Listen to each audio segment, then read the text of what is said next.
कौन बेटा भोले की भस्म धुएं में उड़ाता चला गया, बाबा की धुनी दिल से रमाता चला गया। ये आशीर्वाद है शिव शंभू का, अपन तेरे जैसों को धूल चटाता चला गया। जय भोलेनाथ, जय भोलेनाथ, जय जय शंभू।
वसीम राज हरधा बाजा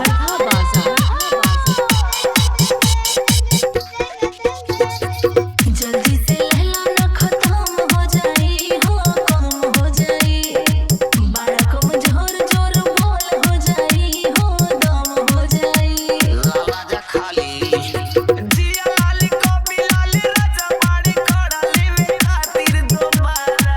ए भौजी हई कावर तुम्हारा, तो लौट लेंगे तो कांवर देंगे। अरे बाबा बोलेगा बोल बम गाँव में तो जहाँ से आई बड़ी वहीं धर दे।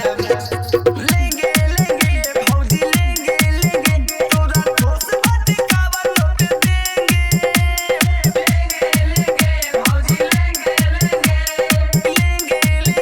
भौजी लेंगे। बाबू तन बन पार्टी धुन बजा, देहाती नाच नाचे के बा।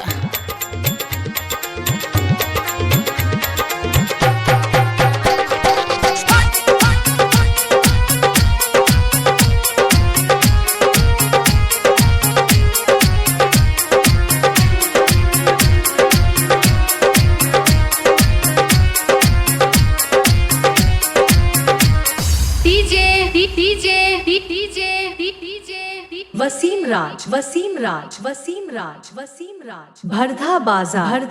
हरधा बाजा